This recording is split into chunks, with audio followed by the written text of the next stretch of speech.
Bonjour à tous, bienvenue dans ce nouveau webinaire Invest in Bordeaux consacré aux règles et mesures qui doivent être mises en place au sein de nos structures pour assurer la sécurité des salariés. C'est devenu un enjeu capital pour les employeurs dans la situation actuelle de Covid. Donc, je suis ravie de retrouver le barreau de Bordeaux qui s'est porté volontaire dès le début de nos webinaires, le 1er avril dernier, en pleine période de confinement.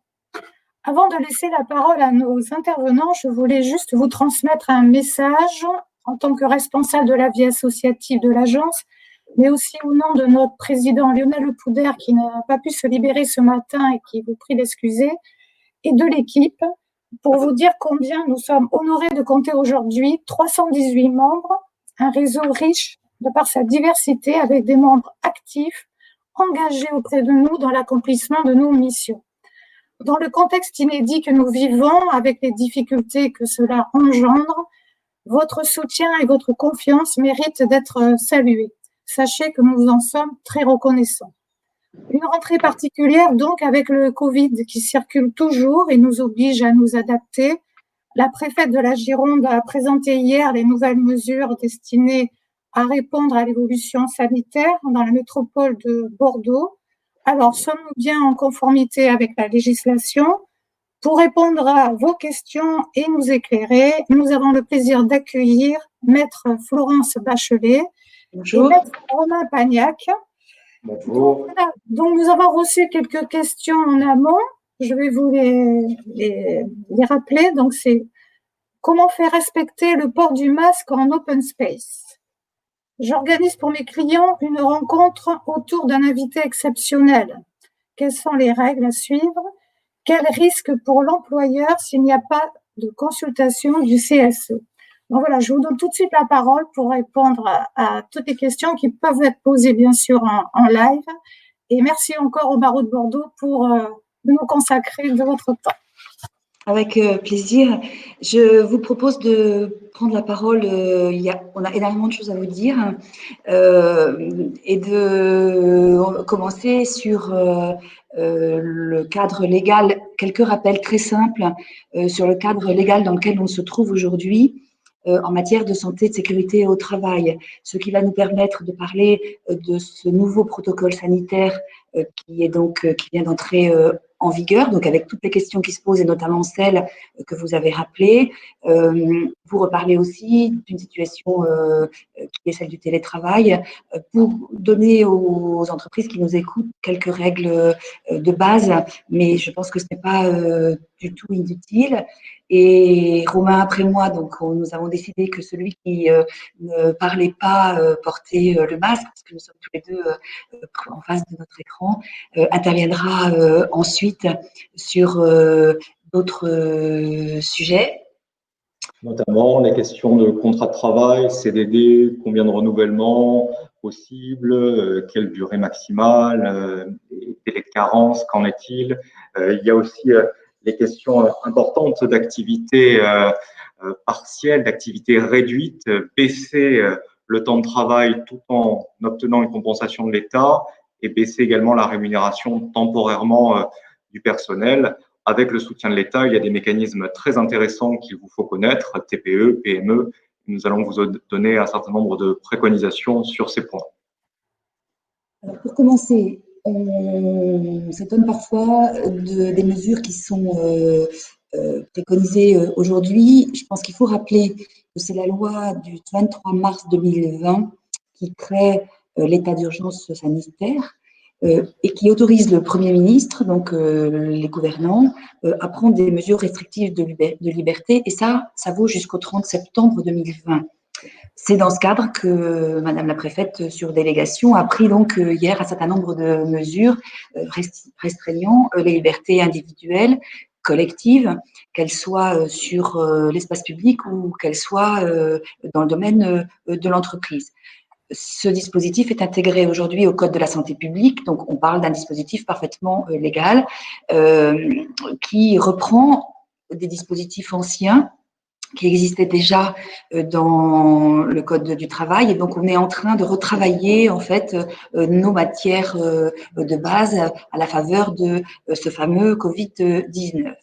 Donc, obligation absolue, fondamentale aujourd'hui du chef d'entreprise, ça pèse sur sa personne et donc sur sa capacité à organiser sa structure, c'est l'obligation générale de santé et de sécurité au travail, avec cette notion de prévention des risques.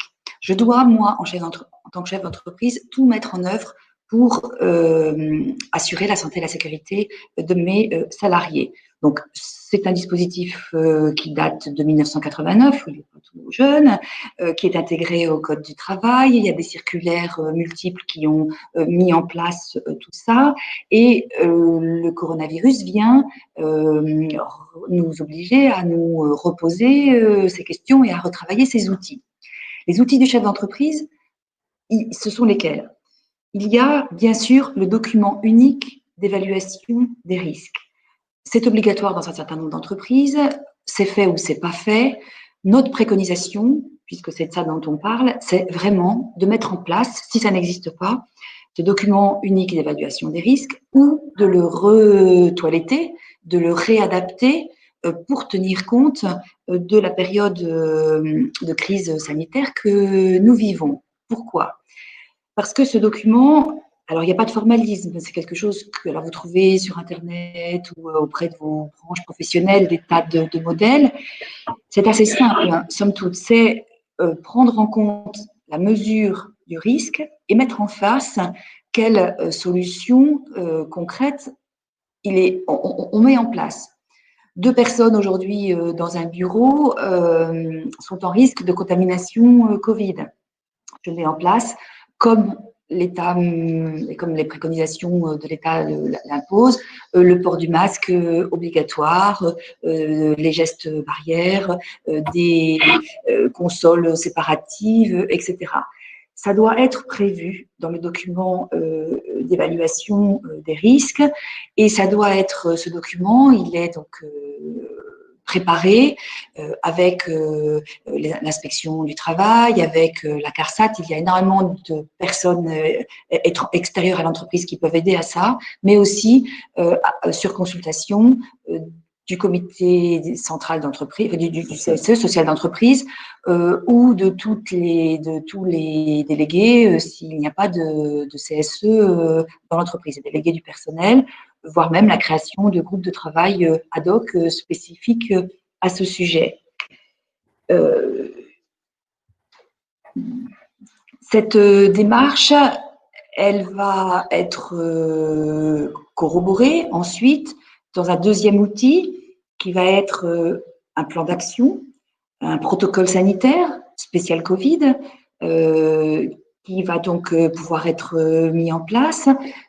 L'ensemble de ces mesures peuvent ensuite être intégrées dans un troisième outil qui est le règlement intérieur. Donc, premièrement, le document unique d'évaluation, deuxièmement, le plan d'action, troisièmement, le règlement intérieur. Pourquoi le règlement intérieur? Le règlement intérieur de l'entreprise, c'est ce qui va donner injonction aux salariés d'avoir à être respectés. Ça veut dire qu'à partir du moment où c'est intégré dans le règlement intérieur, on peut sanctionner un salarié pour ne pas avoir répondu ou ne pas avoir appliqué les mesures qui auront été décidées. Et donc, ça répond à l'une des questions qui était posée tout à l'heure, c'est comment faire pour faire respecter le port du masque en open space. Le port du masque est aujourd'hui obligatoire par le nouveau protocole sanitaire. L'entreprise qui prévoit un avenant à son protocole sanitaire l'intègre dans son règlement intérieur, communique ce règlement intérieur. Bien sûr, les formalités sont extrêmement importantes à l'inspection du travail, doit déposer son règlement intérieur, c'est un simple envoi en recommandé auprès du greffe du Conseil des prud'hommes, et doit en informer les salariés. Si l'information est donnée aux salariés, les mesures qui sont dedans sont obligatoires et les sanctions disciplinaires peuvent donc être valablement mises en place. Alors, ça paraît compliqué, c'est en fait pas très compliqué. Ça nécessite voilà, un certain nombre d'étapes, mais c'est fondamental et c'est vraiment une garantie pour le chef d'entreprise. Le dernier élément, le dernier outil, le plus simple, c'est tout bêtement la note de service. En tant que chef d'entreprise, vous rappelez les gestes barrières, vous rappelez le port du masque obligatoire, vous rappelez la distanciation sociale, vous rappelez le dispositif sur les cas contacts et vous écrivez tout ça dans une note de service. Là, pas besoin, surtout s'il n'y en a pas, de consultation du CSE, mesures obligatoires et contraignantes. Mais là encore, elle ne sera jugée contraignante et donc obligatoire pour un salarié que si, bien sûr, ça a été porté à sa connaissance. Donc, notre préconisation, c'est de s'assurer que le salarié reçoit bien le document et, si possible, le contresigne. J'ai bien reçu le document, signature du gars ou de la fille, il en est réellement informé. Et bien sûr, aussi, information à tout le moins de l'inspection du travail pour s'assurer de la pertinence et que du respect du légal. Donc, ces outils, ils sont importants. Pourquoi? Parce que si l'employeur ne les met pas en place, il s'expose à un certain nombre de risques. Et ça, c'est la réponse à une des questions. Et que se passe-t-il pour l'employeur? Quels sont ses risques s'il ne consulte pas le CSE? Eh bien, alors, il y a différents niveaux de risque. Il y a d'abord le premier qui est celui d'un rappel à la loi par les CARSAT, par les directs. Avec, donc, il va y avoir un contrôle et les CARSAT, comme la directe, vont donner en général un délai à l'entreprise pour se mettre en conformité. Le légal prévoit un délai maximum de 6 mois. En situation d'urgence, les délais sont plus courts, avec des vérifications. Les contrôles aujourd'hui sont de plus en plus importants. Vérification que les mesures sont faites et que les CSE ont bien été consultés. On a aussi toute la panoplie du légal entrave aux fonctions d'un CSE, puisque la loi prévoit que le comité doit être informé et consulté sur tout ce qui a trait à l'organisation du travail, hein, c'est très simple, et a fortiori aux mesures sanitaires et a fortiori aux mesures contraignantes en matière de liberté, on va dire, individuelle et de respect d'un certain nombre de protocoles. Donc, si on ne le fait pas, on s'expose donc à ces sanctions qui peuvent aller jusqu'à des sanctions pénales, puisque délit d'entrave, c'est du pénal, mais aussi il y a des sanctions purement administratives, amendes pour défaut de mise en place d'un certain nombre de mesures, et notamment du document unique d'évaluation des risques. Alors après, en cette matière sanitaire, on a aussi un risque d'injonction.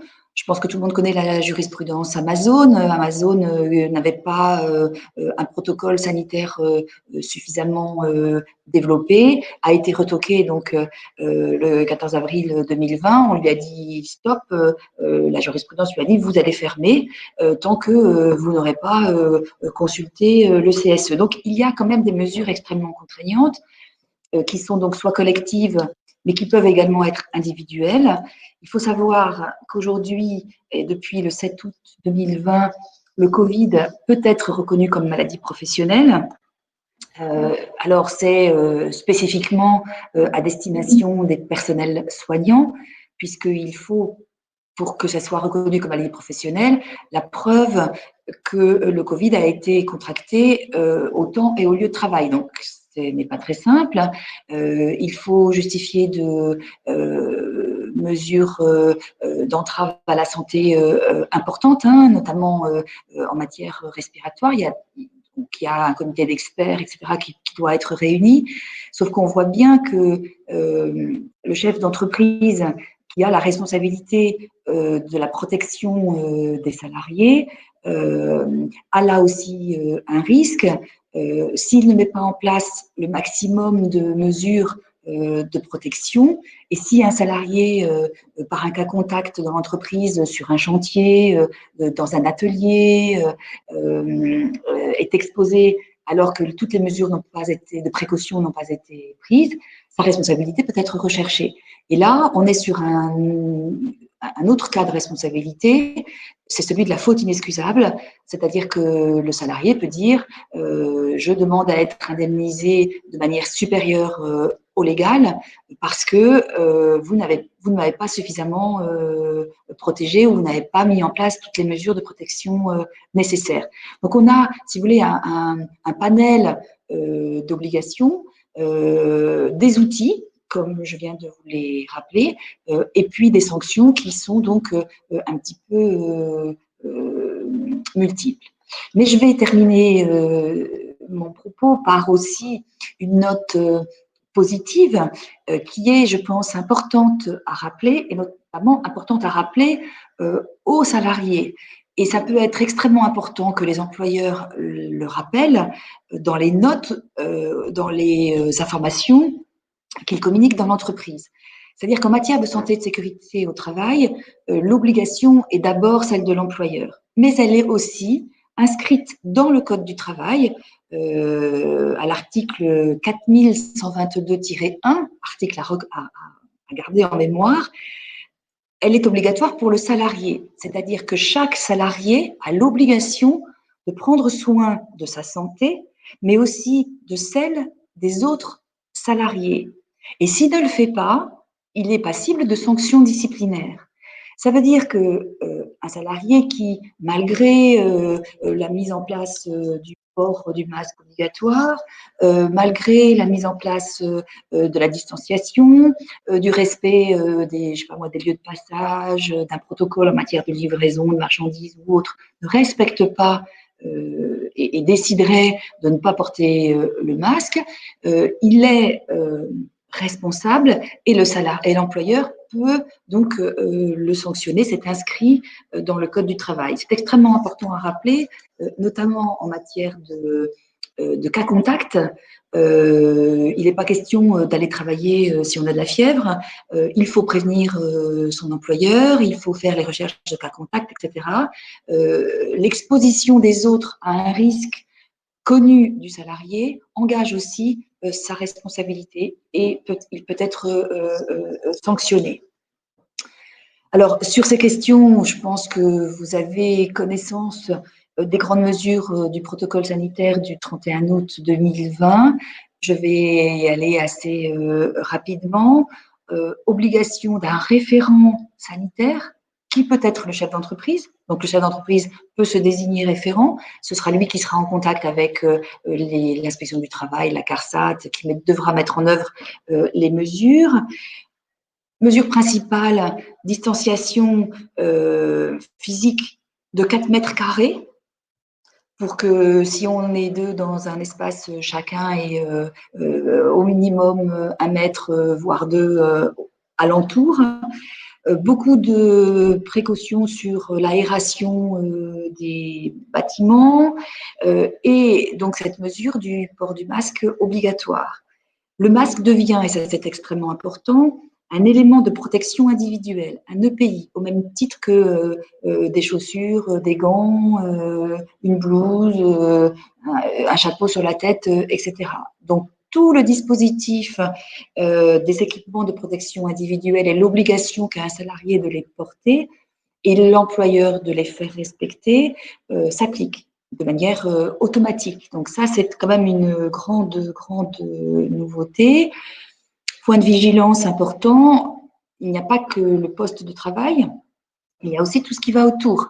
Les vestiaires, les endroits de circulation, le covoiturage, enfin tout ce qui va autour. Si les gars partent de l'entreprise pour aller sur le chantier en voiture, le port du masque est obligatoire. Donc, des éléments extrêmement concrets. Tout ce qui est nettoyage des sanitaires aussi, de l'environnement de travail, chose extrêmement importante. Ce protocole sanitaire a réglé la question de la prise de température, qui n'est donc pas obligatoire, un salarié peut s'y opposer, pas de caméra thermique, par exemple, obligatoire dans l'entreprise, sauf dispositif particulier.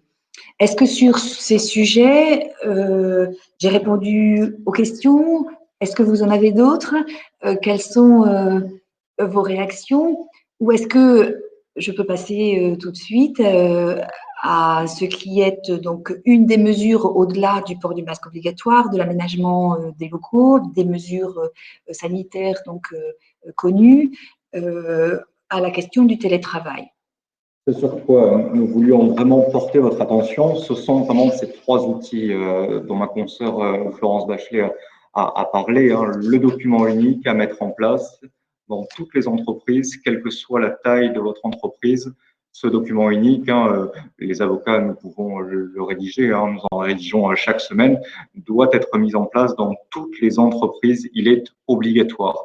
Et vous imaginez bien que, à l'occasion de cette crise sanitaire, les contrôles se multiplient. Et il est vraiment dommage pour un document qui peut être mis en place très rapidement, certaines TPE qui comptent parfois un seul salarié n'aient pas ce document unique. Le deuxième outil à retenir, le protocole sanitaire qui doit préciser les règles à appliquer dans votre entreprise, TPE, PME. Ce protocole sanitaire, ma consoeur a raison d'insister là-dessus, il doit être, par exemple, adressé par email. Au moins, vous avez la preuve que vous avez adressé des règles précises sanitaires à l'ensemble des salariés. Et il y aura une trace écrite ou une remise en main propre hein, de ces règles sous forme de protocole sanitaire, de notes de service que vous pouvez rédiger. On la remet en main propre ou on l'adresse par email à l'ensemble des salariés. Et enfin, le troisième outil, le règlement intérieur, il est obligatoire pour toutes les entreprises de plus de 20 salariés, mais rien n'interdit bien sûr les TPE de mettre en place un règlement intérieur pour préciser l'organisation du travail dans les locaux, pour préciser les règles d'embauche, les prises de températures éventuelles en période de pandémie sanitaire, les règles de distanciation entre collaborateurs, entre les bureaux. Et je pense notamment à une question dont vous nous avez fait part s'agissant des open space. Vous êtes nombreux parmi les entrepreneurs à mettre en place ce mode d'organisation du travail. Il est essentiel que sur ces plateformes d'open space, les masques soient portés par l'ensemble des salariés. Et je dirais même plus, au-delà du masque qui ne protège pas les yeux et la transmission éventuelle du Covid par cette zone-là, il y aurait ces panneaux en plexiglas ou en polycarbonate qui séparent chaque collaborateur, chaque espace de travail à mettre en œuvre en complément du masque pour respecter pleinement les mesures de l'ARS et les mesures gouvernementales. Document unique, protocole sanitaire à adresser par email ou à remettre en main propre contre signature, règlement intérieur. Voilà trois outils que vous pouvez mettre en place. Les avocats en droit du travail, nous pouvons vous accompagner sur la rédaction de la mise en place de ces trois documents. C'est tout à fait essentiel pour les semaines et les mois à venir pour ménager ce dont on a parlé, l'obligation de santé qui pèse sur tout employeur. Et chaque salarié, imaginons un salarié qui pourrait attraper le Covid, pourrait mettre en cause l'obligation de santé de l'employeur qui aurait été parcellaire ou non respectée, avec un accident du travail, avec une maladie professionnelle. Nous verrons sûrement cela dans les prochains mois. Prudence et mise en place d'outils de prévention. Et n'oubliez pas de l'afficher, parce qu'il y a la communication aux salariés, mais je n'ai pas parlé de l'affichage. Il est obligatoire d'afficher un règlement intérieur. C'est la première chose. Vous avez l'inspection du travail qui débarque chez vous, la CARSAT, la Directe, enfin, qui vous voulez. Il va tout de suite regarder si le règlement intérieur est affiché et si vous avez les protocoles sanitaires liés au Covid qui est affiché dans l'entreprise. Donc, importance de cet affichage. Nous avons une question de Laurent Rogue avant d'aborder les sujets complémentaires. Faut-il remettre le protocole sanitaire à nos prestataires extérieurs? Sous quelle modalité? Là, la réponse est oui. C'est une obligation, c'est obligatoire. Il y a déjà cette obligation de santé vis-à-vis de vos propres salariés et donc des prestataires extérieurs qui ne respecteraient pas le protocole sanitaire applicable dans l'entreprise, dans votre secteur d'activité. C'est la mise en danger potentielle de vos salariés. Donc, remise par email, préalablement au rendez-vous, à la livraison, et éventuellement le jour de la livraison, le jour du rendez-vous, remise en main propre contre signature également, c'est essentiel. Une question de Cathy Callas. Il est mentionné dans l'annexe 4 la possibilité de déroger au port du masque dont certaines dispositions sont floues. Par exemple, quelques critères, un grand volume, le critère 6, un nombre de personnes. Un employeur qui souhaite déroger au port du masque doit-il consulter le comité social et économique? Alors, attention parce que la dérogation au port du masque qui est prévue par le protocole sanitaire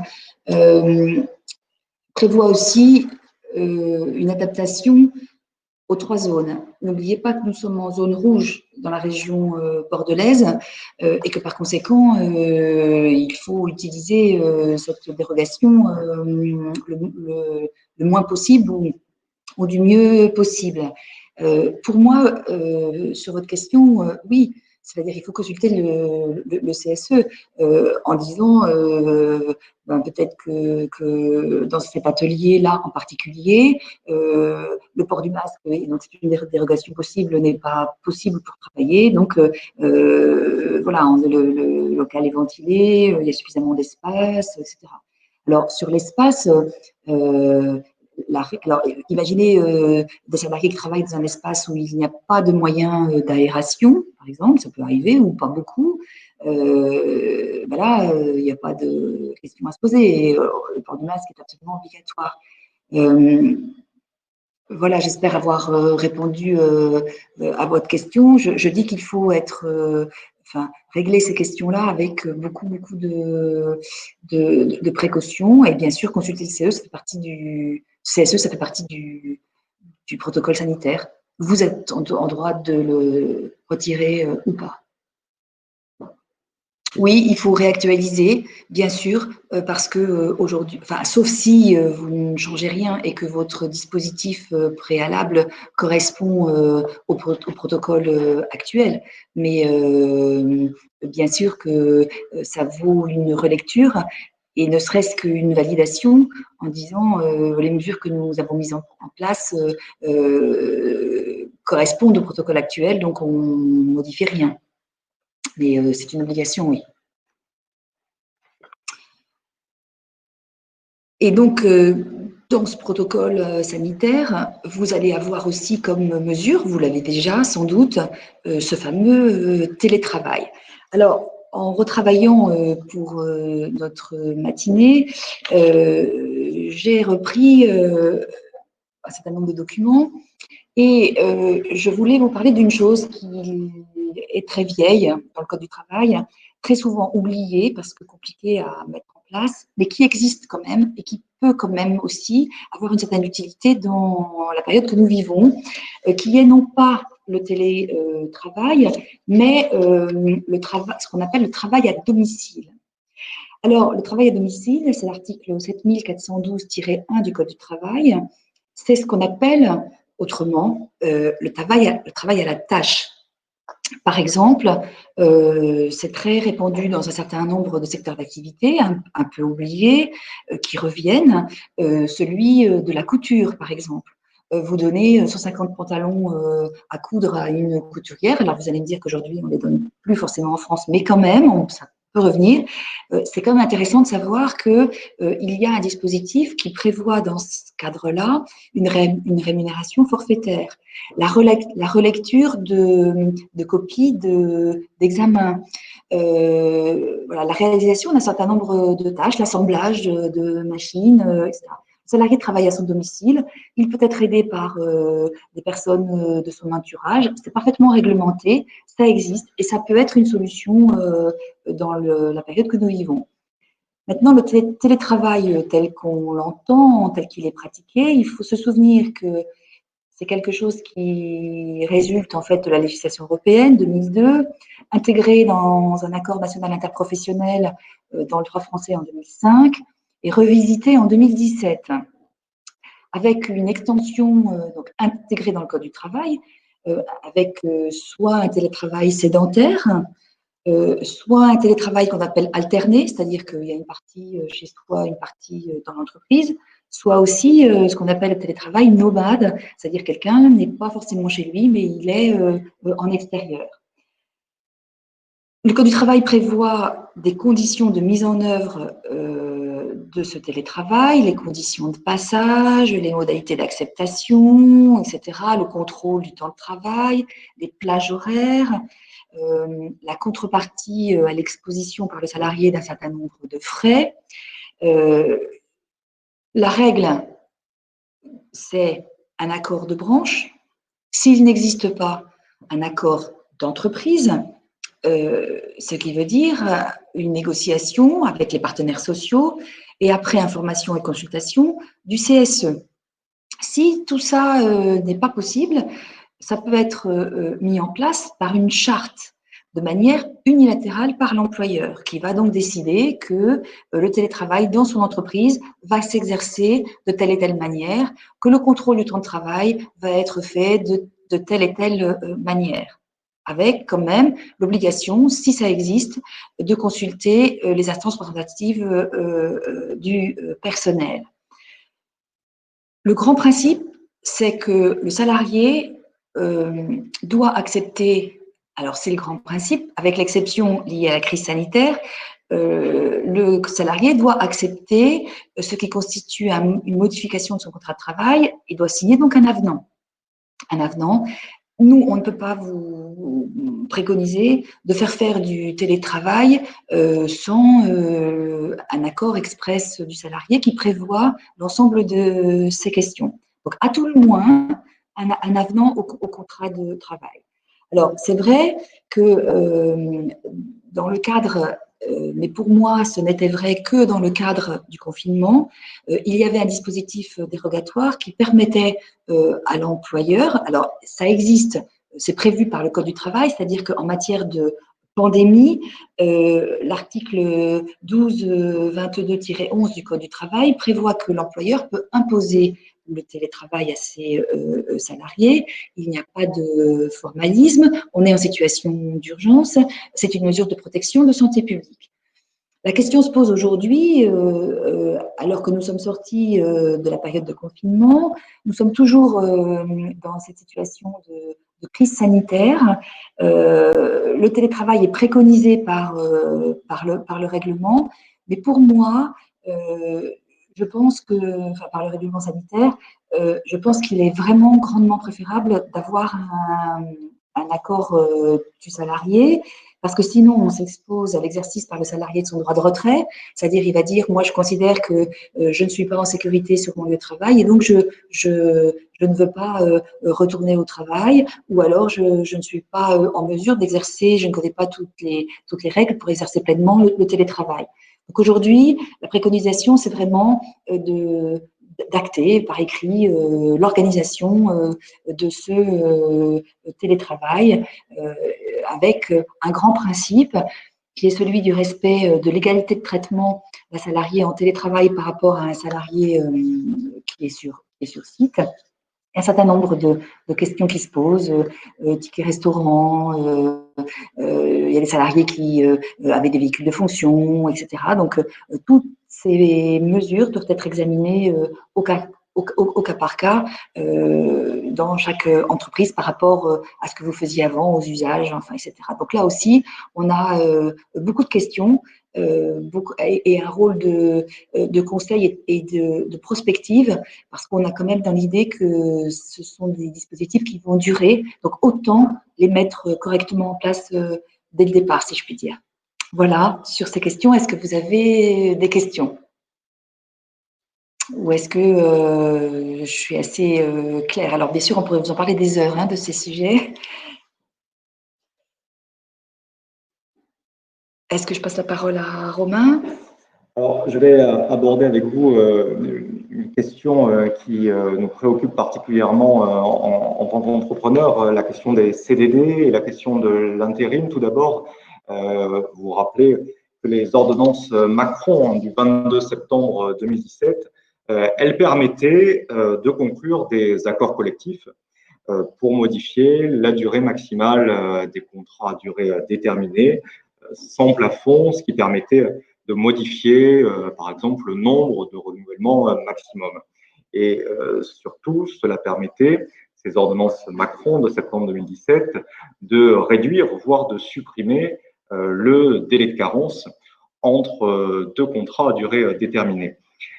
Il faut retenir que depuis la loi du 17 juin 2020, c'est l'article 41, on a une mesure, je dirais, one shot, une mesure pour 6 mois jusqu'au 31 décembre 2020, dont nous pouvons, en tant qu'entrepreneurs, user et utiliser très largement.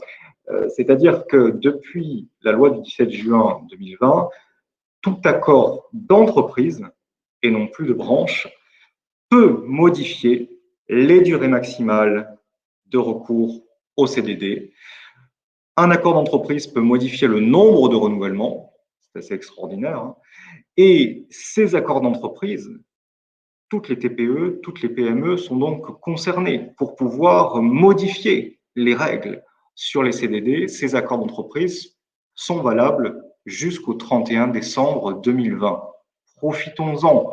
Nous avons cette période jusqu'au 31 décembre 2020 pour signer dans l'entreprise ces modifications de recours au CDD qui peuvent nous faciliter la vie pour les mois à venir. On va avoir des contrats à durée déterminée, une durée de 36 mois par exemple, ce qui sera un levier de souplesse intéressant pour les 2-3 ans à venir. Donc je dirais, penchons-nous avec attention sur cette possibilité, sur ce dispositif facilité. Plus besoin d'un accord de branche, c'est l'entreprise qui fixe la règle pour les CDD et ça c'est particulièrement important. Deuxième point d'attention, toujours cette loi du 17 juin 2020, dont on a assez peu parlé dans les médias, il modifie les règles s'agissant de l'intérim. Vous savez que pour avoir recours à l'intérim, c'est le droit du travail français. Il y a des cas de recours extrêmement stricts.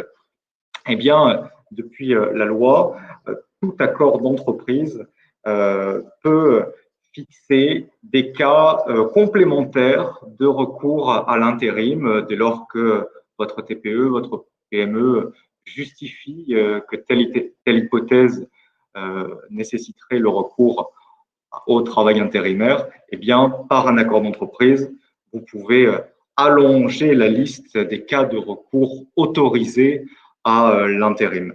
C'est donc particulièrement intéressant pour le recours au CDD, pour le recours à l'intérim, que d'exploiter le bénéfice de cette loi du 17 juin 2020. Alors, on avait une question juste pour si tu as fini sur cette question sur le télétravail et la possibilité d'y recourir de gré à gré. C'est tout à fait vrai. C'est-à-dire qu'à défaut d'accord d'entreprise, à défaut d'accord de branche, à défaut d'accord d'entreprise, à défaut de charte, il est possible de s'entendre avec son salarié de gré à gré sur les modalités de mise en place du télétravail. Mais nous conseillons de mettre en place à tout le moins un avenant ou à tout le moins un document écrit actant des conditions de l'accord.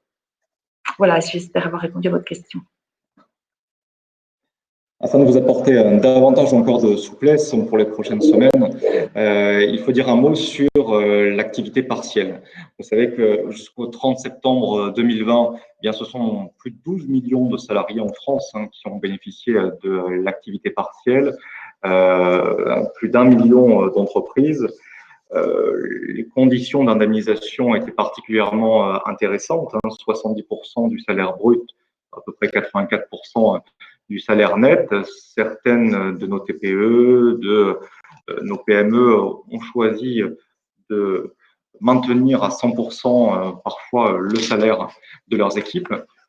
À partir du 1er octobre, ce dispositif de l'activité partielle continue, mais l'indemnisation décroît quelque peu puisqu'elle sera portée à 60% du salaire, ce qui correspondra à peu près à 72% du salaire net au bénéfice du salarié. Donc, il y aura à partir du 1er octobre une indemnisation qui va décroître. Alors, il y a ce dispositif dont il faut vous faire part, qui est particulièrement intéressant et dont on parle assez peu, c'est l'activité réduite pour le maintien en emploi. Ce dispositif, il est entré en vigueur le 31 juillet 2020 et il permet d'augmenter le nombre d'heures chômées par mois à hauteur de 40 heures en chômage partiel par mois, c'est-à-dire qu'on peut diminuer finalement la durée du travail mensuel dans nos TPE, dans nos PME, de 60%. Et en contrepartie, nous avons un maintien de la rémunération de nos salariés par une indemnité qui nous est versée à nous, entreprises, par l'État. Donc, on baisse la rémunération quelque peu de nos équipes et parallèlement, jusqu'à 60% de la durée du travail mensuel. C'est donc un dispositif qui, pour les prochaines semaines, pour les prochains mois, peut apporter un peu d'oxygène à quantité d'entrepreneurs. L'indemnité versée par l'État, elle peut être jusqu'à 80% du salaire versé aux salariés. Il n'y a pas de cotisation, sauf la CSG et la CRDS, sur cette indemnité perçue par l'État. C'est pourquoi on a là un système d'abaissement de la durée du travail et de la rémunération sans que le salarié, et ça c'est important, ne puisse refuser. Sinon, ce serait un licenciement disciplinaire que l'on pourrait pratiquer si le salarié ne souhaitait pas cette activité réduite de maintien de l'emploi. Alors évidemment, pour baisser de 60% jusqu'à 60% la durée mensuelle dans nos TPE, dans nos PME, il y a des contreparties. C'est bien normal, ce dispositif étant extrêmement avantageux pour nous. Les contreparties, ce sont des obligations de maintien de l'emploi. Il faut donc, dans le cadre de cet accord d'entreprise, préciser que sur telle période, il n'y aura pas de licenciement dès lors que on a recours à cette activité réduite pour le maintien de l'emploi, ce que l'on appelle l'ARME, A-R-M-E, un accord de maintien de l'emploi. Ce qui n'exclut pas pour autant la pratique de licenciement disciplinaire pour les prochains mois, pour 2021, si un salarié, bien sûr, était l'auteur de manquements, de faits fautifs. Le licenciement disciplinaire restera possible. Il y aura également la possibilité de licenciement pour insuffisance professionnelle. Ce n'est pas parce qu'on s'engouffre dans ce dispositif de l'activité de maintien, l'activité réduite pour le maintien de l'emploi, avec une obligation dans notre accord d'entreprise d'un maintien de l'emploi pour les prochains mois, qu'on ne pourra pas pratiquer des licenciements pour insuffisance professionnelle dès lors que il y a derrière un bien fondé véritable. Donc, c'est un dispositif intéressant qui ne change pas le pouvoir de direction de l'employeur. On pourra toujours sanctionner s'il est besoin, mais c'est une vraie souplesse, un vrai ballon d'oxygène pour baisser jusqu'à 60% la durée du travail par mois, baisser un petit peu la rémunération également, sans qu'il y ait de refus possible par le salarié.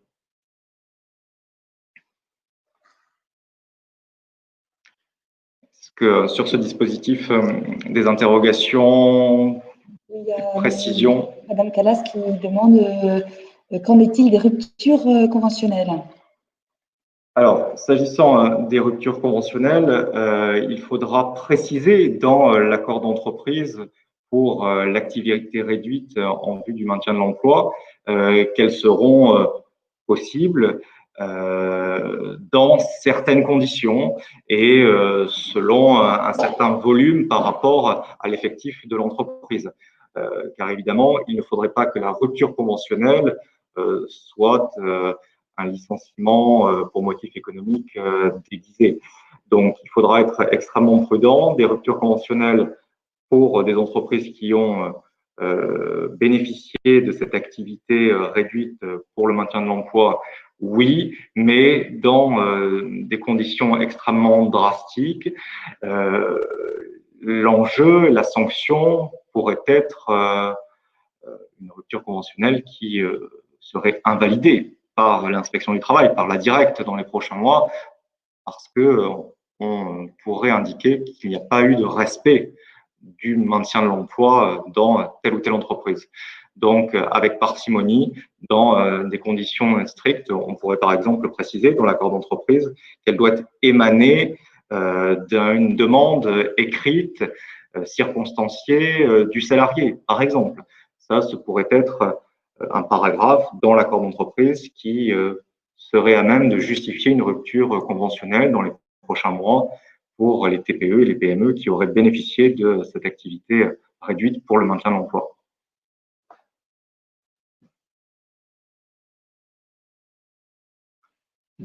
Alors, je vais reprendre la parole un tout petit peu, j'ai du mal à parler avec le masque.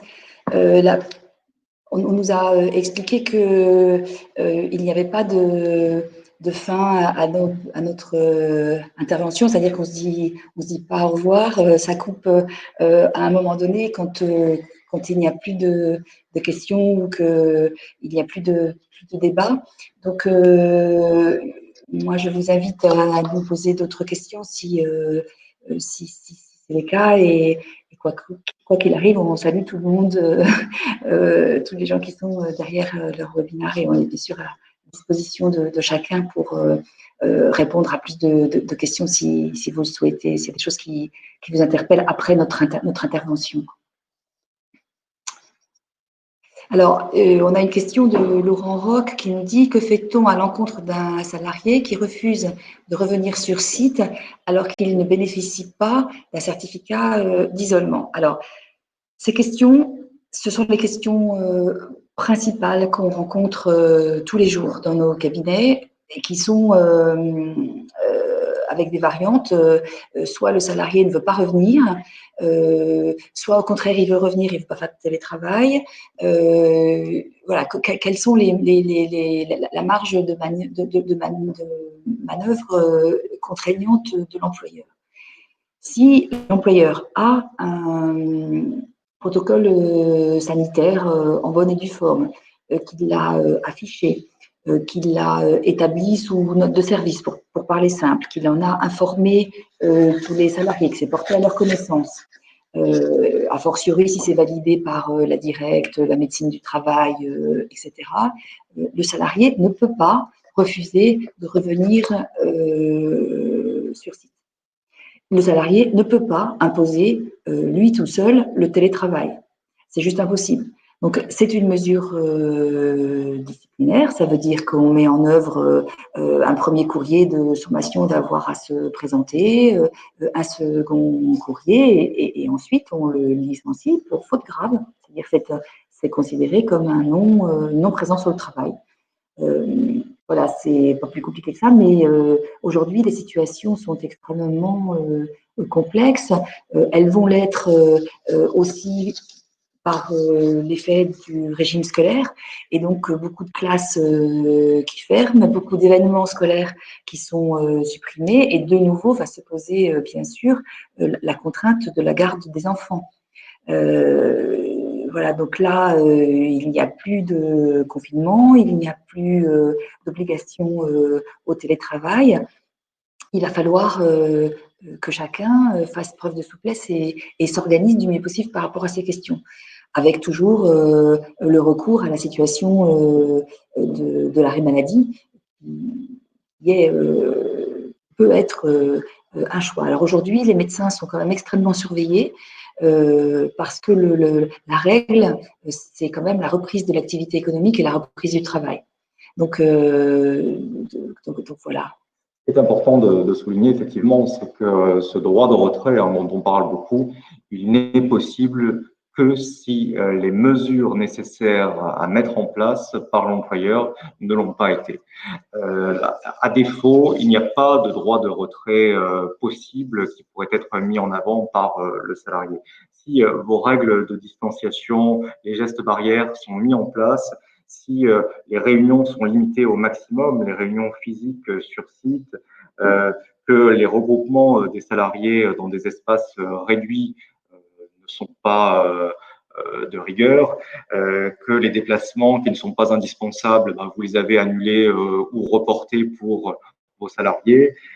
Si l'organisation du travail est adaptée au maximum, par exemple avec la mise en place d'une rotation de vos équipes, un recours au télétravail pour tous les postes qui le peuvent, si l'ensemble de ces mesures très concrètes sont mises en place, mailées à l'ensemble des salariés, comme ça on a une trace du protocole sanitaire, de la feuille de route, le droit de retrait ne peut pas prospérer.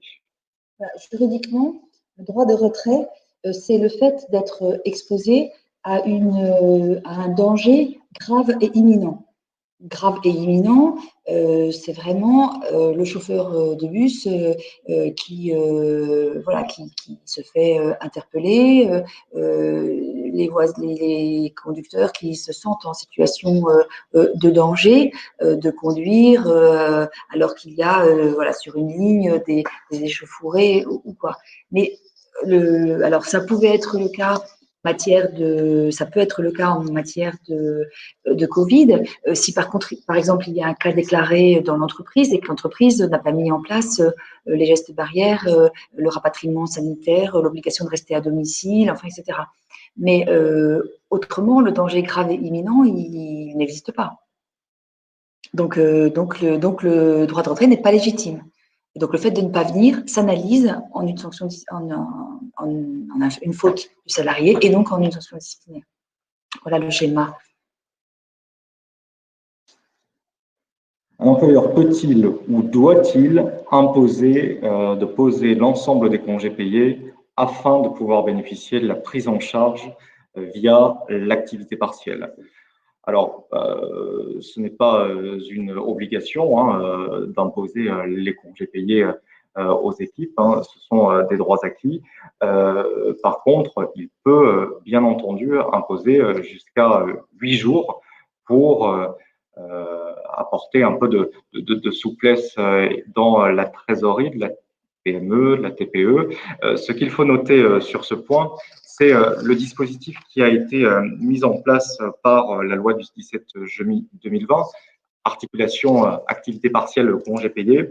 Un accord peut imposer aux salariés en activité partielle qui n'auraient pas perdu de rémunération, c'est-à-dire il y a des entrepreneurs hein, qui ont réglé à 100%, qui ont maintenu le salaire durant la pandémie sanitaire. Eh bien, pour ces entreprises qui ont maintenu à 100% le salaire, ou bien celles qui n'ont pas eu recours à l'activité partielle, il y a possibilité de monétiser les jours de RTT ou bien la 5e semaine de congés payés. Et cela, ces sommes économisées, hein, vont sur ce que l'on appelle un fonds de solidarité pour l'entreprise.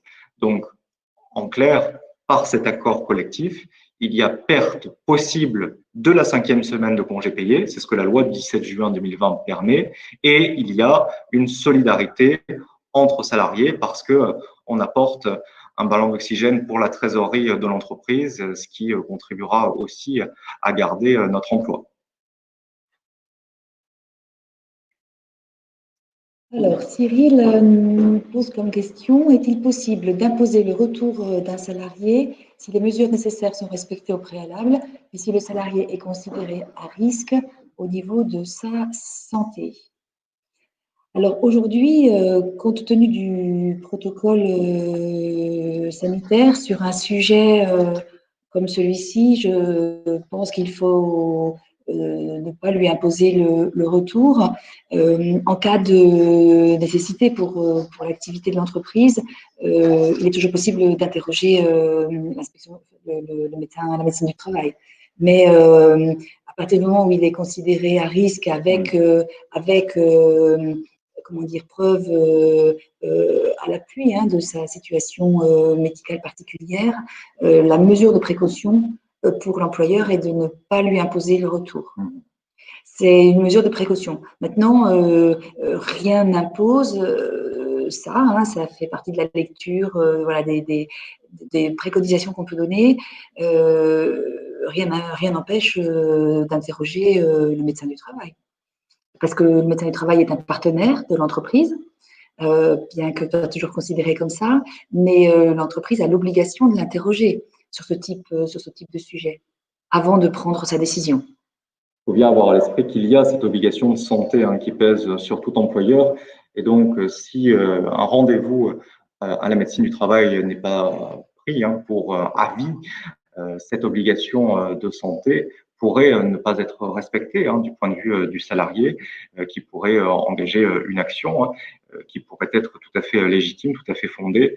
Donc, prise de rendez-vous auprès de la médecine du travail pour avis et naturellement pas d'obligation de suggestion auprès du salarié sans avis médical préalable. N'hésitez surtout pas à consulter la médecine du travail, n'hésitez pas à consulter la CARSAT pour ce qui concerne l'organisation et la validation de vos mesures particulières, mesures barrières, toutes les difficultés que vous avez, et les directs aussi. Ils sont, si je puis dire, sur le pont. Et ils sont vraiment concernés, ils sont vraiment là pour ça. Il ne faut pas que l'entreprise reste toute seule, isolée par ces questions. Tout le monde est logé à la même enseigne, tout est compliqué pour tout le monde. Mais donc, des validations sur des situations un peu particulières, ça vaut mieux que de ne rien faire, quoi. Donc, ménagez-vous des preuves et des témoignages de vos interventions parce que vous matérialisez la conscience que vous avez de la santé de vos salariés. Donc, en faisant une démarche de cette nature, ça vient crédibiliser, si jamais il y a un souci, le fait que voilà, vous en étiez occupé et que vous étiez conscient de vos risques. Voilà. Alors après, on avait 1 heure pour intervention, on a respecté notre temps de parole. Donc dites-nous s'il y a d'autres sujets qui vous questionnent sur cette reprise d'activité. Je pense que c'est multiple pour tout le monde, mais ça correspond à nos interventions. C'est en tout état de cause que nous restons à votre entière disposition. S'il y avait des interrogations, et elles sont nombreuses au vu des changements chaque semaine, des évolutions en droit du travail, n'hésitez pas à vous appuyer sur nos confrères en droit du travail pour vous accompagner. Nous suivons particulièrement les évolutions et les préconisations à mettre en œuvre et nous serons bien entendu à votre disposition pour vous accompagner pour les prochaines semaines.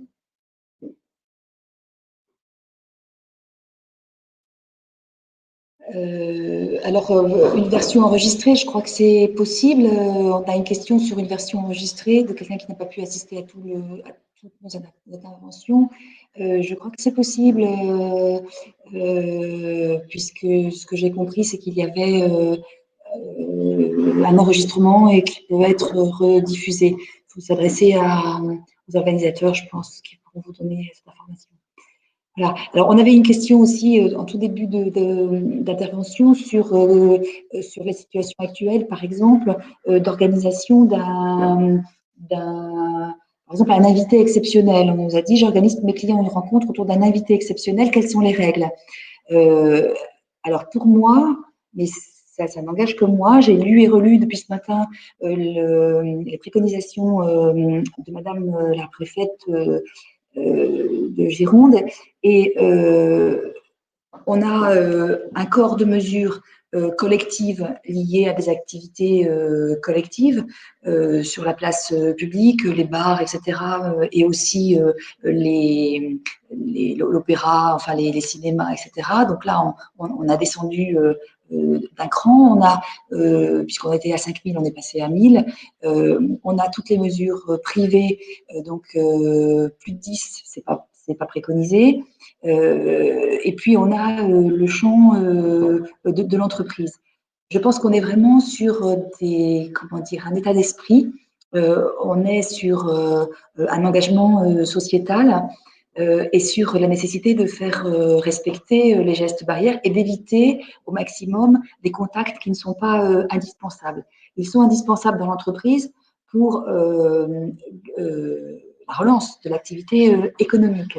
Mais tout ce qui n'est pas indispensable en termes de réunion, qu'elle soit entre les gens de l'entreprise ou en faisant venir un invité extérieur, à mon sens, doivent aujourd'hui, tant que la Gironde reste rouge, éviter. Parce que sinon, les salariés auxquels on impose le port du masque ne vont pas comprendre que l'entreprise organise des événements et où même si le port du masque est obligatoire, cet événement n'est pas forcément indispensable. Je pense qu'il faut avoir une cohérence d'investissement sociétal pour pour le maintien de l'activité économique, pour la pérennisation, éviter le confinement, hein, pour parler très clair, y compris de notre région. Je pense qu'il faut être attentifs les uns les autres à ne pas générer des réunions qui ne soient pas totalement indispensables. Voilà, alors je lis entre les lignes et je réponds à ma manière aux préconisations régionales, mais je pense que c'est cohérent. Le discours de l'employeur sur ces matières doit être cohérent. C'est aussi du management d'entreprise, tout simplement.